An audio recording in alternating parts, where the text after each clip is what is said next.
KBR Inspiratif, terpercaya.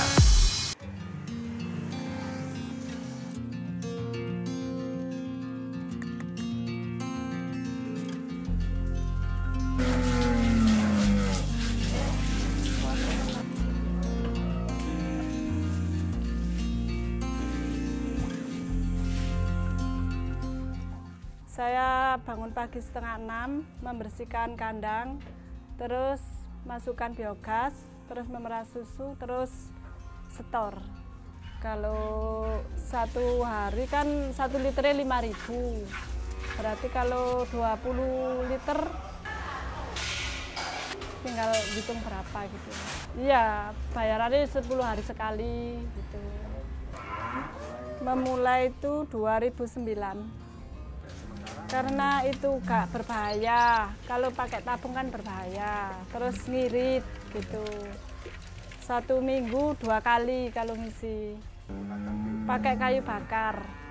Kayu bakarnya kan angel cari nih, terus ada yang mudah dari kotoran sapi, terus menggunakan itu biogas itu. Soalnya kalau biogas kan diisi, terus habis gitu buat masak kan. Kalau masaknya banyak, tinggal dikit, terus nanti ngisi sendiri, penuh sendiri. Kalau tabung kan ada hariannya ya, 1 minggu apa 2 minggu kan, kalau ini terisi terus. Lebih aman pakai biogas, lebih ngirit kayu bakar. Kalau kayu bakar kan itu ada gembeluknya. Kalau biogas kan penak kan, itunya biru, terus gak nyelek nang hidung. Bagus. Kalau cedek geni itu kan kemana-mana itu nih, UAP itu kemana-mana. Dulu kan masih pedet gitu, rumah sapi 1 punya orang gitu. Saya paling nggak suka, apalagi bau teletong, jijik gitu loh. Tapi lama-lama ya menyenangkan gitu. Kalau lihat kotoran kayak gini kan kadang ya perih gitu, namanya juga kotoran ya bau gitu. Terus kok kayak capek tapi ya menyenangkan soalnya kan dapat uang gitu loh. Kalau kerja ikut orang kan disuruh-suruh, kalau ini kan kerja punya sendiri dari sewaktu-waktu gitu, tapi kan ada jamnya.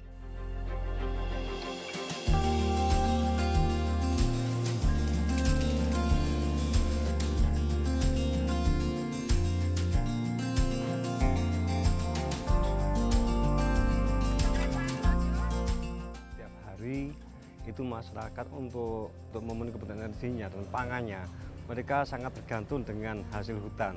Jadi hampir tiap hari mereka menebang kayu untuk dijual ataupun untuk kebutuhan masak di rumah sehari-hari itu. Jadi itu kalau dihitung itu cukup banyak. Jadi kami pernah survei tentang jumlah kayu yang dibutuhkan masyarakat untuk kebutuhan kayu bakar. Ini per kakak itu per tahunnya 22,5 meter kubik, atau setara kalau dikonversi dengan batang kayak pohon yang besar itu kurang lebih 5-6 batang pohon. Bayangkan ketika ada 1.000 orang pengguna kayu bakar untuk kebutuhan energi, itu praktis 1 tahun kita akan kehilangan 6.000 batang pohon hanya untuk kebutuhan energi.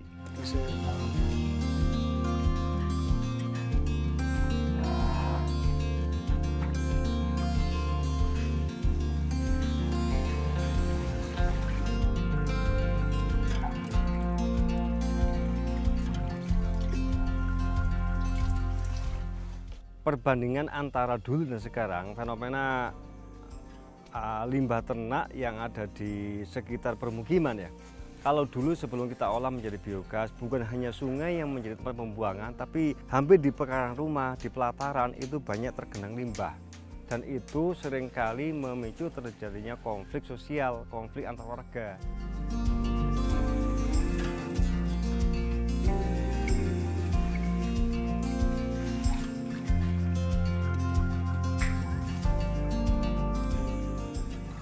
Kalau sekarang masih sekitar 25 orang untuk yang ikut di pertanian pemuda ini. Alhamdulillah dari petani pemuda kita ada penanaman pohon, penanaman bambu untuk hutan kami. Jadi alhamdulillah sekarang hutan-hutan di sekeliling kami udah kembali seperti dulu, lebat dan airnya juga mengalir dengan deras. Pernah dulu itu waktu belum pakai biogas itu air kita itu berkurang, untuk air buat masak, buat minum, buat mandi pun itu berkurang karena penebangan pohon yang sangat banyak. Alhamdulillah sekarang sejak ada penanaman pohon, penanaman bambu, air dari desa kami Dusun Bentrong itu udah kembali normal seperti dulu.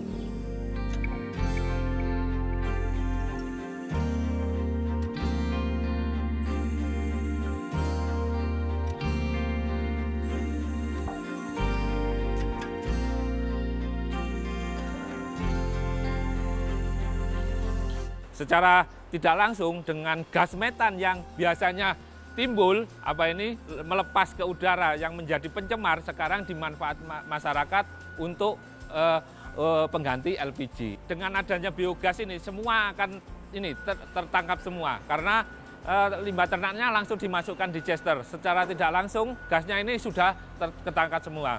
Sebenarnya ini juga ada program mendukung ketahanan pangan, artinya ini pupuk, selarinya ini pupuk, ini juga. Nah ini sebenarnya satu kesatuan, ini disampingkan menyelamatkan udara, juga menyelamatkan tanah yang ada di sekitar beliau menanam itu.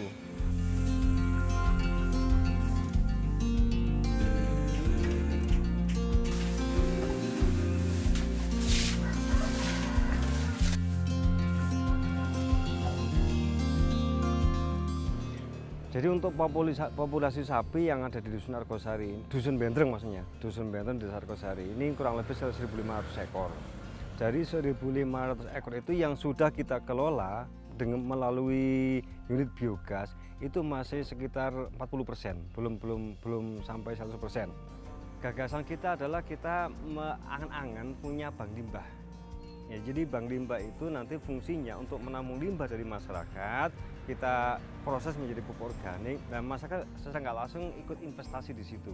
Nanti ada semacam SHU, jadi setiap akhir tahun itu nanti ada sisa berapa itu kita bagikan bagi masyarakat yang mau menyetorkan limbahnya ke bank limbah itu. Tapi sampai saat ini karena keterbatasan kita masih belum bisa merealisasikannya, ya karena itu kan butuh lahan yang cukup luas itu. Mimpi kita itu ada 3. 1, mandiri energi dengan gas yang dihasilkan secara gratis, kemudian mandiri air dengan terjaganya kawasan hutan, kalau hutan terjaga air pun selalu ada. Kemudian yang ketiga, mandiri pangan. Mandiri pangan kita hasilkan dari pemanfaatan pasca biogas, itu kita gunakan sebagai pupuk organik yang ramah lingkungan. Harapannya nanti kalau masyarakat sudah bisa menyediakan pupuk dengan secara mandiri, insya Allah nanti harapan untuk menjadi dusun yang mandiri pangan itu bisa terwujud.